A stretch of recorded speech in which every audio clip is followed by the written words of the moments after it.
Therese is going to. Good morning. I would like to call our August 5th Paulding County School Board meeting to order. Thank you all for being here today.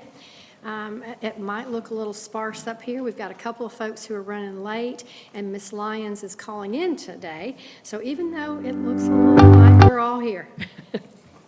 Go ahead.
Good morning again. We will start today with our invocation, which is going to be led by Derek Berry from Tabernacle Baptist Church. And if you don't mind, would you lead us in our pledge also? If everyone would please stand. You want to do the pledge first? Pray first? Pray first and then pledge. Hey, thank y'all for having me. My kids, they enjoyed their first day of school.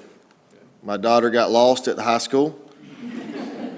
My sons don't want to go back. They want to play all day. But my girls they're happy at Union, so just know that we're not only praying for you this morning, but we've been praying for you all and our entire school system. Each day schools went back. So let's pray now and ask the Lord to just be with us as we plan and look forward. God, I come to you this morning, God, thankful for all that you do for us. I'm thankful for each and every person that's representative of our school system. God, I pray not only wisdom for them today and in this meeting, but God, I pray for wisdom each and every day as they plan and seek the best for us in this future. And God, I pray for our school system, every middle and high school and elementary school. God, I pray a hedge of protection around them, not only today, but each day for this entire year. God, I pray for every teacher, every administrator, every school resource officer, anybody that says that they're a part of the school system. God, I pray a hand upon them.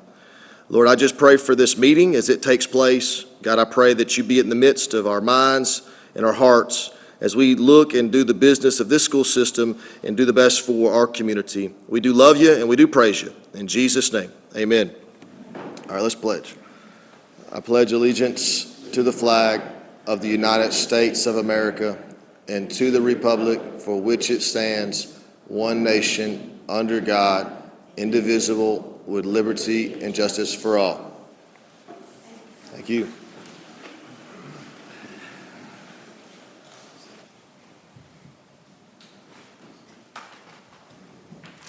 All right. To get our meeting started, I would like to get a motion to adopt our proposed agenda for this meeting. So moved. So moved by Mr. Nolan. Can I get a second? Mr. Fuller, I heard you. Any discussion? Hearing none, all in favor of adopting the proposed agenda, please raise your hands. And it is unanimous. All right, now I need a motion to approve our regular session minutes from our July 22nd meeting. So moved. So moved by Mr. Nolan. Can I get a second? Second by Mr. Fuller. Any discussion? Hearing none, all in favor of approving the regular session minutes from July 22nd? And that is unanimous again. All right, at this time, I would like to turn our meeting over to our superintendent for the superintendent's report. Good morning, everyone. We're going to start today out with a partner in education recognition. So I'm going to ask Janice Stegall, our business and community outreach coordinator, to come forward and get us going.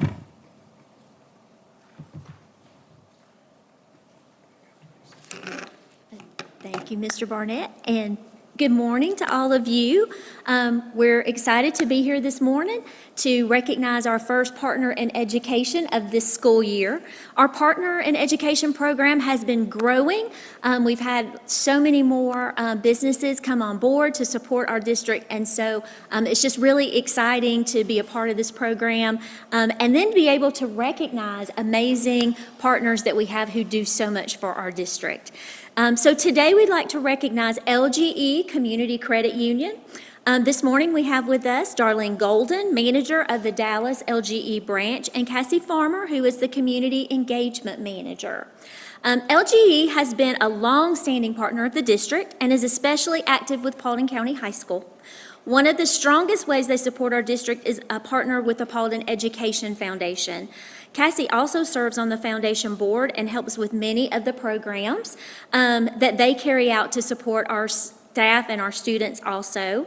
Some of the other district activities they've sponsored are they provided a coffee bar and snacks for our pre-planning build conference.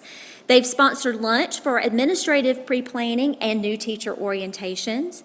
And at Paulding County High School, they sponsor lunch during Teacher Appreciation Week. They do breakfast for the staff during pre-planning. They teach financial literacy classes. They donate to the food pantry, and they volunteer at athletic events. So I think they are there on campus all the time, really helping to support them. And anytime that I have ever asked for anything or sent out a request, they've always jumped in to help. And so I really appreciate all that they do. They do live up to their name of being involved in the community as a community credit union. So please join me in thanking Cassie, Darlene, and their team at LGE Community Credit Union for all they do, and we'd like to say congratulations on being our August partner in education, and we would like to present you with our partner sign that you can proudly display and let everyone in the community know that you're the partner of the month. So.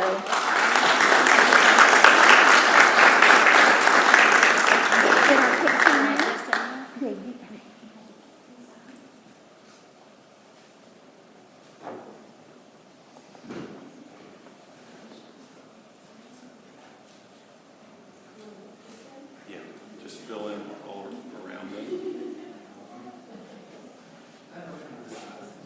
There you go.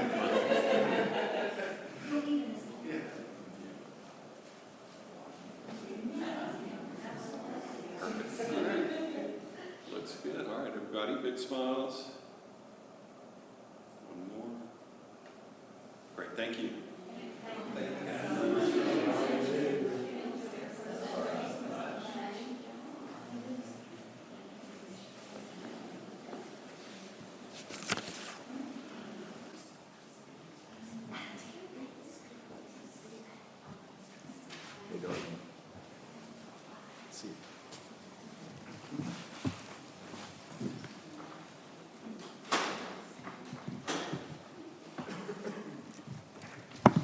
All right, from there, I thought we'd take just a couple of minutes this morning and as we start the new school year and introduce our senior leadership team to the board. You know, you'll see new faces, you'll see folks in new positions, but I thought it was a good opportunity, especially with Trudy coming on the board, for us all just to kind of revisit sort of our structure a little bit. Of course, we talked about readiness last time with several areas, so we won't spend a whole lot of time on that. We do have a couple of folks I wanted to recognize and have them share a few things. But last meeting, we had Julie Ragsdale speak on the readiness from a technology standpoint.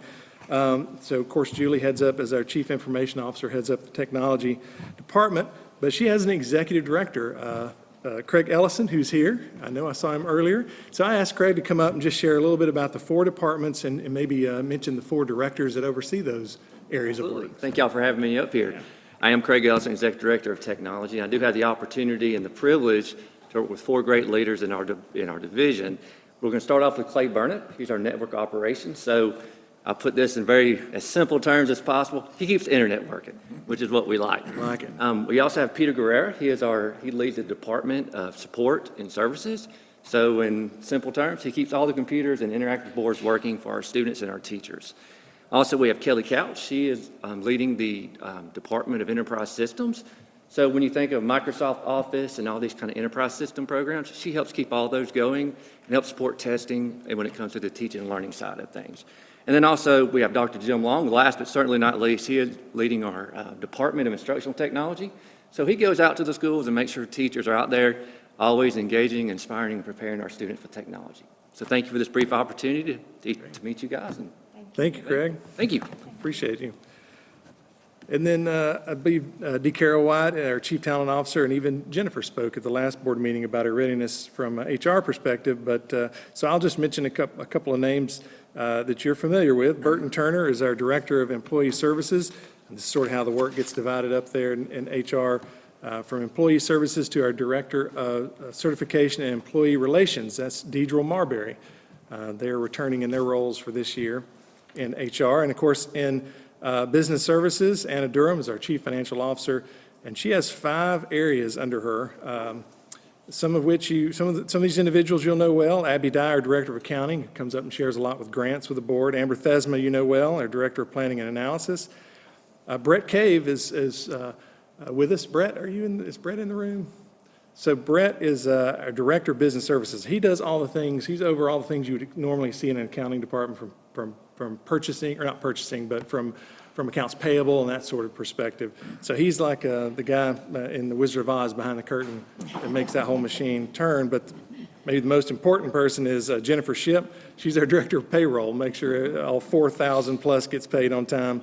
And of course, Cole Crowder, you guys know well, the Director of Procurement, who's here this morning. So from there, I would like to turn it over to Tiffany Frazier, our Associate Superintendent. She's going to talk about some other areas and introduce a few folks that are with us in the room. A few folks might be an understatement. Good morning. I'm going to walk us through the 3 major departments that I support. So the first one we'll talk about is teaching and learning. Teresa Benefield is our Assistant Superintendent of Teaching and Learning. There she is behind us. She is responsible for curriculum and instruction, school improvement, accountability, assessment, and federal programs. So she oversees these next folks that I'm going to mention. So Myers Moreland is our Executive Director of K-5 Teaching and Learning. She is new to us this year, but this is her 19th year in education. She supervises the content areas of ELA, science and STEM, social studies, and world language. And she also is responsible for supervising and coaching our principals in instructional leadership, along with Dr. Chafee in school leadership. Dr. Keith Rowland is the Executive Director of Secondary. He's behind me, hiding. He's the Executive Director of Secondary Teaching and Learning, which means he has all of the middle schools and high schools. This is his 29th year in education. He's responsible for the areas of math, gifted and advanced learning, fine arts, and all of CTAE. He is also responsible for coaching and evaluating principals in their instructional leadership for middle school and high school.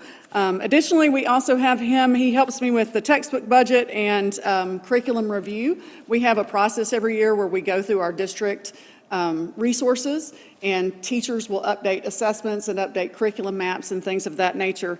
And a lot of times we do that on breaks and in the summer, and so Dr. Rowland manages that process and that budget. Someone else who is not here with us today is Chad Seabury. He's the Director of Data Analytics. We brought him over from technology last year, and he is the one who has built our Paulding Insights data dashboard. So he has been invaluable with that. Dr. Cynthia Davies is also behind me. So there she is. In the yellow behind me. This is her 32nd year in education. She's our Executive Director of School Improvement and Federal Programs. She's responsible for everything school improvement, assessment, accountability, and again, all of our support programs in terms of federal programs, which is our Title I for our economically disadvantaged, our Title III, which is for our English language learners, and Title IV and Title II. Title II allows us to do additional professional learning. Title IV allows us to do things that are above and beyond, like some of the programs that we pay for behavior and and different things like that. So she's got CCRPI accountability and our Cognia accreditation. She did a beautiful job of leading us through that. And she has one director. It's the Director of Federal Programs, that is Tamika Walker. And she also supports all the federal budgets plus ESOL. Going on to school leadership.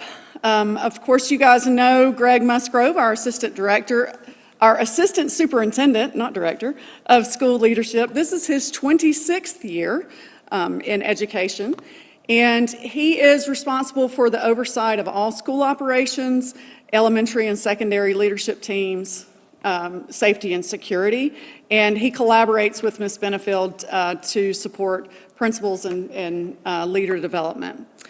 Misty Cooksey is the Executive Director of Secondary Schools, so she's responsible for the middle schools and high schools, all of their operations. There's 10 middle schools and 5 high schools, and the New Hope Education Center, in addition to the alternative school and our virtual academy.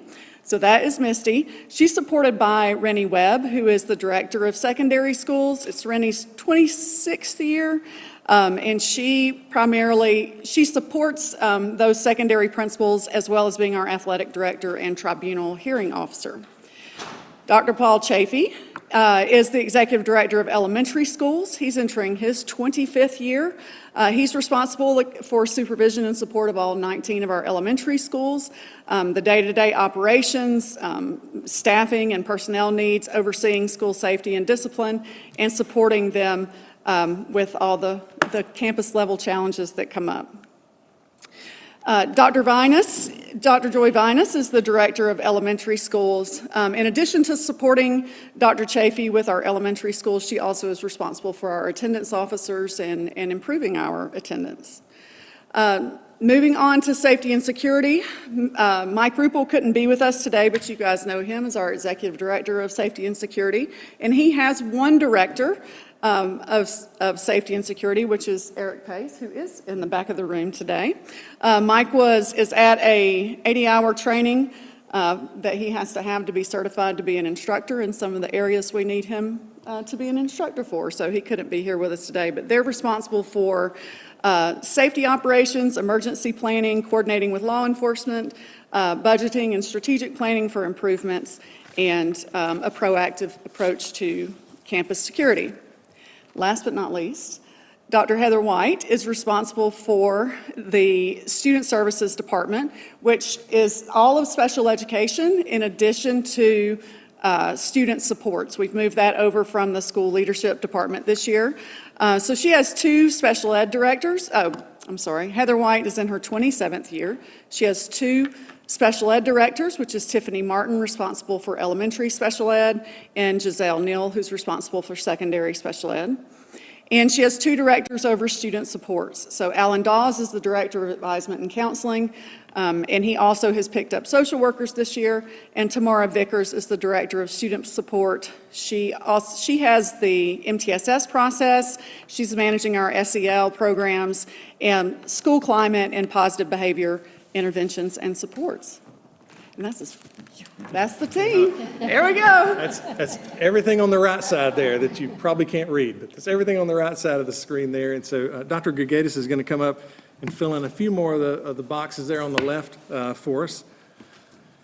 Morning, Ms. Barnett, Madam Chair, board members. Mine's a much shorter list, and you know these folks. We've got Jay Dillon, our Public Information Officer. Jay, if you want to stand and wave, they know who you are. He's got a team of 2, Nikki Robinson and Greg Hannon, so external, internal communications, websites, social media. If you see a video or a picture online, it was produced probably by one of our staff in communications. They also run our School and Community Ambassadors program, which most of us know started a couple years ago as part of our strategic plan. It's been highly successful. Jay, I had to text everybody to get their number of years since Tiffany was doing that for everybody else. So Jay's been with Paulding County for 6 years, 24 years total in education. We don't talk about where they were before they got here. Their career started here in Paulding. That's right. Doug Carey is our Executive Director of Facilities. Doug's up here quite a bit with all of the construction and red mods that we do. Doug's got 2 directors, Jacob Wicks, who most of you know is on our planning and zoning for the Board of Commissioners at the county level, represents Paulding County. And his other director under him is Brian Ragsdale. If Brian is here, I'd like him to stand up, if he would. You can stand up, Brian. Brian has been with us for quite a while. Brian has got over 10,000 work orders that maintenance does every year. They have over 100 after-hours calls that they do. He's got a staff for a school district 30,000 plus of all of 40 folks in maintenance. What the work that they do when our students and staff leave at the end of May to get everything ready for the first day our staff come back in the middle of July is incredible. So I just wanted to make sure we recognize maintenance and all the work that they do over the summer for us. Incredible job from Brian and his staff. And then last, I've got Gary Plunkett. Gary is Executive Director of School Supports for the school district. He's been with Paulding County for 28 years. And if that's incorrect, he's about to come up, so he'll correct me, but I believe it's 28 years. Similar to Brian, a lot of the work that Gary does is behind the scenes. So he oversees a lot of our departments that work with schools directly, don't get a lot of recognition, school nutrition programs, central registration, transportation. But they've been doing a lot of work over this summer, and we've asked him to come up and just say a couple words and some stats for our beginning of the year. We've heard from HR with staffing, we've heard from teaching and learning for what we do to prepare for our administrators, but I've asked Mr. Plunkett to come up and just talk a little bit about some of the stats from his departments. I didn't think he was there for a second. Mr. Plunkett, I'm going to turn it over to you. Dr. Gergais, thank you, Superintendent, Madam Chair, and Board. Fairly new role to me, one where I've been in Paulding a long time and been on the leadership side for many, many, many years, and now I've got the opportunity, blessed to have the opportunity to work with some of our support staff to keep things running. The greatest day in my life is when the day goes and we have kids in school and I hear nothing. That means that all of our departments, schools were clean, we had no issues with breakfast and lunch, we got kids to and from school, we had no issues taking care of our students, and we're continuing to get them registered, and then we have to keep them registered. So, get the next slide. So central registration was busy, and I just pulled some data just to give you an idea since July 7th, because that's what we say in central registration. That's when we kind of flip the switch and everybody realizes, oh, we go back to school in 3 weeks. So we've had 1,975 registration appointments. We do beef up staff during that time period. We normally have a staff of 8. School leadership has always worked with us to get some of our clerks at the local school level. We have our attendance officers supporting. So we add an additional 13. So that gives us a little bit larger of a staff of about 21 every day. And since early June, we've had 3,048 enrollments completed. I think we had about 2,000 that dropped off. We added on about 3,000. Nursing is another one. Very proud of this program in that when our current nursing supervisor, when her and I started this together 4 years ago, spring of 22, summer of 22, we had to hire 16 nurses. And that included a new supervisor and 2 new lead nurses. We are to a point in the program that she is fully staffed, 37 returning nurses. We had 2 retirements last year. Excuse me, we had a retirement and a move to Bartow. We hired 2 nurses to replace those. Both of those were already in our pipeline. They were subs. So they were sub nurses that had worked last year that came on. And they're very busy the first days of school. It's medication, reviewing medical conditions. It's collaborating. It's taking care of those students that are diabetics and have other conditions, working with the parents, working with the teachers, and making certain that we can take care of those kids.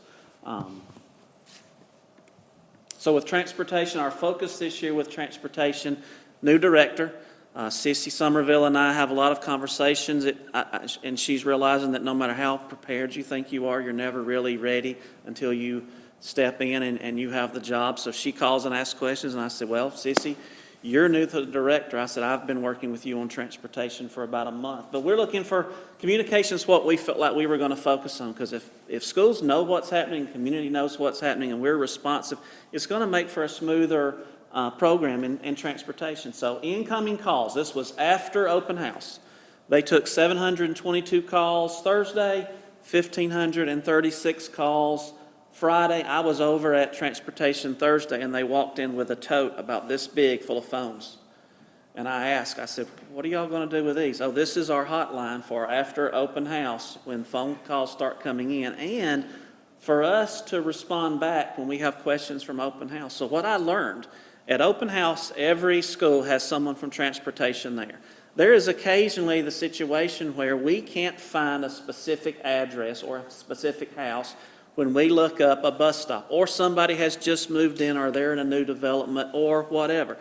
So they take what's called a pink slip, and someone fills out all of that information with the parent or whoever has that child there's contact information, and those all go back the next day to transportation, where they start working through those and making personal phone calls to every one of those to make certain that they understand where the stop's going to be, what bus it's going to be, approximately what time they're going to make it there. And we attribute that to, in speaking with Mr. Musgrove and the other ones, we had all buses in our high schools and middle schools, with the exception of a few of our special needs buses by 9 o'clock.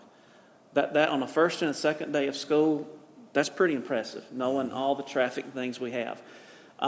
Just some initial ridership numbers for the first couple days, each day approximately 31,000, that's combined. We expect that to continue to grow, so I'm excited about that. And then school nutrition, that's when we work all summer. It's a constant, that's a constant challenge to keep that group staffed. We're still hiring. We've got currently 238 employees. We've served combined the first 2 days, 17,000 breakfast, 31,000 lunch meals. And it's certainly one, as we work with school nutrition, we're working on some of their branding. And the branding we want for them when kids come back is it's the brands you trust. It's Hormel. It's Gold Kiss Chicken. It is Tyson Chicken. It is all of those things. It's not this off-the-wall, you don't know what it is, in a brown box, things that we serve. You get ravioli, it's the same ragu ravioli you go down and pick up at Sam's or Ingles or wherever and open up and serve. So really excited about that. And then the last thing that I do over the summer, and this is the unsung heroes, and I work with custodial services. So as soon as school lets out, we have district custodial employees and we have a vendor, HES, that we work with for custodial. And I've got a great supervisor, 2 great zone managers. We've got great employees that are our employees that they work all summer long, and we work closely with our third-party vendor. Third-party vendor has made some changes. They have hired an all-new management team that started as of yesterday. So that's certainly something that my expectations don't change, in that we have lots of schools that look outstanding, but lots is not every one. And that's the expectation as we've had conversations with them, is we pay for everyone to look a certain way and to get a certain value for the dollars that we spend. And our expectation is that everyone looks exceptional. So we're hoping with these couple of changes with this management team that we'll see some of that. At least that's what I had better see. Or we'll have some different conversations. But we certainly, great job. They worked hard. As I talked to Brian Ragston, he and I were talking with maintenance and the things I support. Our Super Bowl was open house. I said, not really, Brian. We've still got the second half, which is the first day of school on Friday. So we're very excited. We hope everything started well and continues to roll well. And that's all I have. Any questions, feel free to always reach out. Thank you, Mr. Barnett. Thank you, Board. Yeah. Thank you, Gary. Appreciate it. Just to add to the kudos there, I did want to just, again, call out Brian Ragsdale and his crew. We have over 4 million square feet that he has to maintain, and many on the board will remember this. Of course, we like to analyze everything. It's kind of like baseball, but we look at all 37 large school districts in Georgia, over 10,000 students, and what we spend per pupil out of the 37 is number 37. And that includes not only maintenance from Brian's perspective, but also from a technology perspective, because that's a broader category of maintenance. But so that doesn't happen, easily. That means Brian has to manage very limited resources, and him and his crew do an extraordinary job. So I wanted to add to the kudos for those guys. And also, again, with Gary Plunkett and all his team, all the ones he mentioned there, again, just staffing, turning the corner with our staffing, that is a story of HR, but the main storyline here is retention.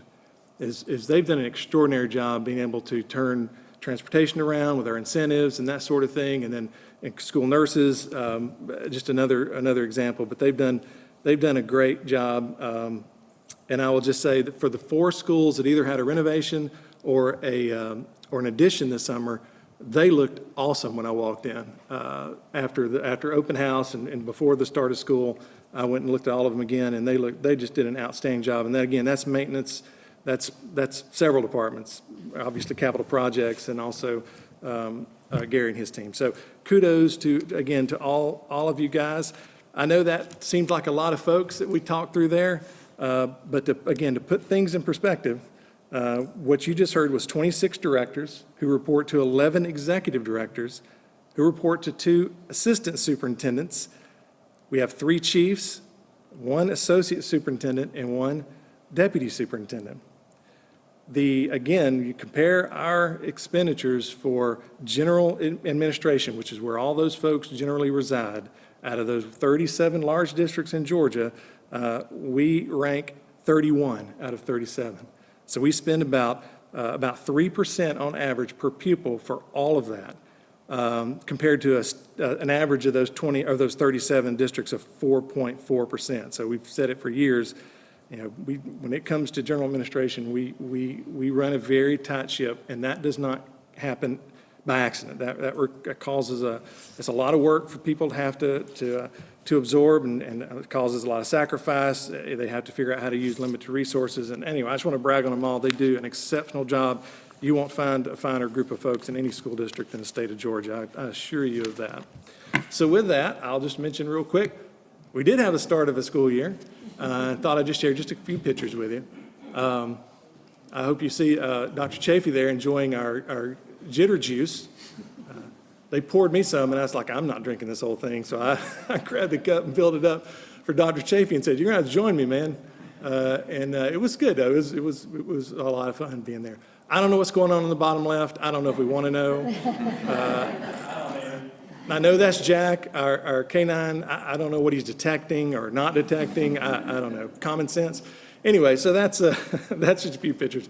And then also, obviously, at the senior and middle school levels there, I was reminded, I know this, we all know this, but it is the last first day for our seniors, so it's really a big deal for them.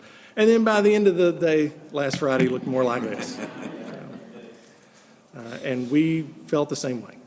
I could have taken pictures of us as well. So anyway, just wanted to share that with you this morning, and that's all I have as far as the superintendent report. With your permission, Madam Chair, I'll move on. Yeah, real quick. Oh, sorry, Superintendent Barnett.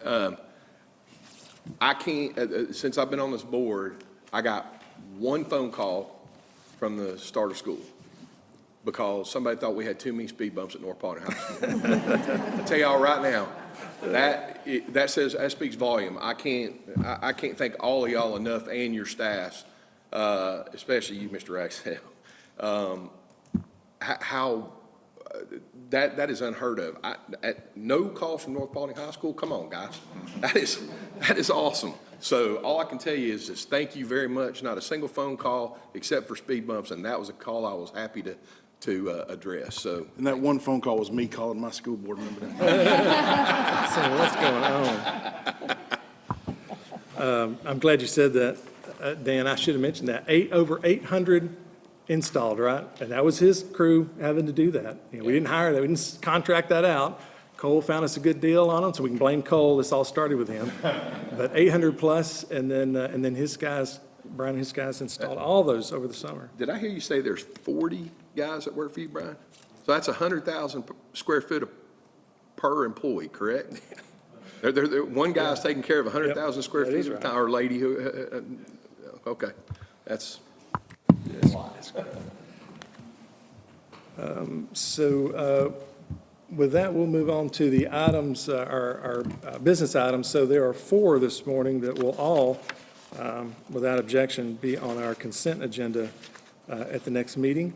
The first one we won't spend a lot of time with. It's just, again, you've got 2 weeks to ask questions, but it's just our local board training plan. We have to submit to GSBA every year. It's nothing unusual. It's just more of a process that we have to go through.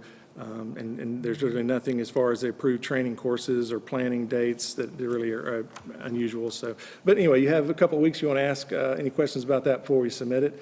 And then with that, we'll move on to sort of the procurement section, I guess. We'll ask Mr. Crowder to come up. We have 3 procurement items this morning. Good morning, everyone. We do have 3 items for presentation this morning. And our first item is our RFP for construction manager at risk at South Paulding High School's renovation and modification project. That solicitation was issued on June 11th, 2025, and posted to the district's website, our PCSD bonfire portal, the Georgia Procurement Registry, and in the district's lobby. We had 3 responses to that bid received on or before the deadline of July 11th. Our evaluation committee has selected RK Redding Construction for the award of this project upon their review and based on that evaluation criteria. The award for the completion, this award will be for the completion of that South Paulding High School REMOD project. And as a reminder, the project will have a separate GMP that comes back to you all to be approved by the board. All right. The next item I have is the renewal of our invitation for bid for pressure washing services. This contract was originally awarded to Midlands Pressure Wash Services for the initial 1-year term beginning in September of '22. That solicitation was bid with 3 potential 1-year options for renewal with proven quality, performance, and price, and this will be the 3rd option of renewal. I had a question on that one. Yeah. When I was looking at the number, and I don't remember, I thought we changed it at one point that, yeah, thank you. The scope for the board was a little bit higher than this. And I'm not sure, Mr. Barnett, can you just take a look at that whenever you get opportunity? Because I know we talked about certain contracts and projects, you know. I will, yep. Not that they are not important, but it's not necessarily something that the board would need to weigh in on at a certain level. Will do. Thank you. All right. We have one more item this morning, and that is our AIA contract, architectural contract with Robertson Loya Roof for the construction of elementary school number 21. That contract is for the architectural design of elementary school number 21 and for the retention of other disciplines such as engineering and to produce construction documents, project oversight, and quality control from the beginning bidding phase through our certificate of occupancy and closeout. That architect fee is 5% of the cost of work, and the cost of work is currently estimated to be $29.6 million. And with all of these, if you have any questions, you can send them our way, and they'll be on that August 19th agenda for your approval. Great. All right. Thank you, I do Mr. have a Crowder. question about the architecture. Yeah, just a second. Elementary School 21 is the similar floor plan to the one in North is. Paulding, right? So my question is, other than, and I'm totally ignorant on construction, so I know that you have to redesign or redraw the plans to retrofit it into the land that you're dealing with for engineering and all that, but is it necessary to pay that fee to design basically the same school we've already had plans for? Because to me, that sounds kind of double, you see what I'm saying? And I don't know, I know nothing about construction. That question you might laugh at that, but. I'll kick off one piece of it. The architect also helps when you go to bid the project with your CMAR. So they're sort of the gatekeeper to make sure that process happens. So that's an element to what an architect does that you don't quickly think of, but maybe you can do a better job Yeah, explaining. so I know I've spoken with Mr. Carey, and that's really more of his world than my wheelhouse, but I do know that this is a different architect. There will be a similar design, but like you mentioned, there's those things of the landscape of the land and all those other factors I know that goes into the redesign of that new school building. Yeah. Well, but we can get you more succinct. Yeah, I mean, that's what I'm saying. If you had to make just a couple of adjustments to fit that building on whatever land this is gonna go on, I just wondered if that's worth 5% of $30 million to make an adjustment on a design. You know what I I mean? can't see Doug back there. I said the exact same thing. And I was corrected very quickly that, there's a whole lot more than they do. Yeah, go ahead, Doug. So I'll just say a couple minutes, and, you know, if you want me to follow up in writing, I can do that too. But there's a lot more than, yes, drawing some lines on paper, yeah, right. You know, we're doing this, a similar prototype. The site work is always different on every project, and it can be significant. And then there's code updates all the time that have to get vetted and reviewed in all the disciplines. So the architect really touches, the shape of the building, but the architect's purview is over all of the structural, the electrical, plumbing, HVAC, all the disciplines and like that. So yeah, actually, 5% is a pretty light fee for that work. And fortunately, we're aligned with some architects that will work with us for that fee. Many of the architects are other fee structures. So. And this will be the first school where we're getting hit with that ridiculous playground Yes. thing that the state law changed, right? Yes. Yeah. And there's other challenges. Every site has its challenges, and there are its fair share down there too. So. Okay. Thank you, Doug. All right. Appreciate you popping up here. That's great. Madam Chair, that's all I have. Again, those 4 items will be on a consent agenda on August 19th. All right. At this time, it is time for us to adjourn to executive session where we will discuss personnel, land, and legal matters. No votes will be taken, excuse me, except to approve our executive session minutes. Do I have a motion to adjourn to executive session? I have a motion by Ms. Sauer, second by Mr. Nolan. And I'm sure there's no discussion on this matter. Hearing none, all in favor of adjourning to executive session? It is unanimous. We are adjourned to executive session. We'll be back.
welcome back, or welcome us back, I should say. We have just returned from executive session where we discussed personnel, land, and legal, and no votes were taken except for the approval of the minutes from our previous meeting. At this point, I would like to turn our meeting back over to our superintendent for our action items. Madam Chair, I have two items. The first one is request approval of the personnel report as presented this morning, including items 1 through 125. Hearing the superintendent's recommendation to approve personnel items 1 through 125, do I have a motion? So moved. So moved by Mr. Clayton. Second. Second by Ms. Sauer. Any discussion? Hearing none, all in favor? And the second item, Madam Chair, is request the board's approval of a resolution authorizing the chairwoman and myself to execute a purchase agreement for 9.63 acres of real property located on the west side of Billy Bullock Road. And with the item there under the details, there's more specifics as to the location of the land, but that's the recommendation. Do I hear a motion per the superintendent's request to authorize the execution of the sales agreement for the 9.63 acres on Billy Bullock Road? So moved. So moved by Mr. Nolan, second by Ms. Sauer. Any discussion? Hearing none, all in favor? It's unanimous. That's all I have, Madam Chair. All right, do we have anyone signed up for public participation? All right. At this point, we are at our board member comment section, and Mr. Fuller, you are scheduled first. I'll keep it brief. Thank you to all the staff that, the introductions this morning. It's great to put names and faces. Hope everyone has a great school year this year, and glad that it has started off with, little to no issues. Yeah, I don't think I've seen any comments about traffic or issues or anything. I will say, I think this year was an anomaly, because I got 2 calls the first day of school, but, neither were anything that we had any control over, so, but great job to everyone on the start of the school year, and hopefully it continues as smoothly, and have a great day. Great job. I didn't get any calls. I'm not sure they have my number. Okay. The only thing I want to say is, first of all, welcome back, everyone. It is exciting to be back at school with kids. Not fond of the buses in the mornings, but I guess I'll get used to that. Summer traffic is over with now. But I did want to say, and I know it is posted on our website, that we have had some voicemail issues. I know I had a phone call, could not understand a single word that was said in the voicemail. So if you made a phone call to myself or to any one of us, just understand we're not ignoring you. We could not retrieve those messages. So if you got that, you might want to call back. I'm happy to help and serve in any way that I can. Just want to, again, welcome everyone back and thank you all. I want to thank my co-board members for all their hard work. People may think that the summer is a time off, but for everybody up here, it's not a time off for us. So I want to thank my board members for all the participation and all the work this summer, and look forward to a great school year. And with that being said, I need a motion to adjourn. Y'all just want to stay here? So moved. So moved by Mr. Clayton, second Second. by Mr. Nolan. Any discussion? Hearing none, all in favor of adjourning, please say aye. We are adjourned. Thank you.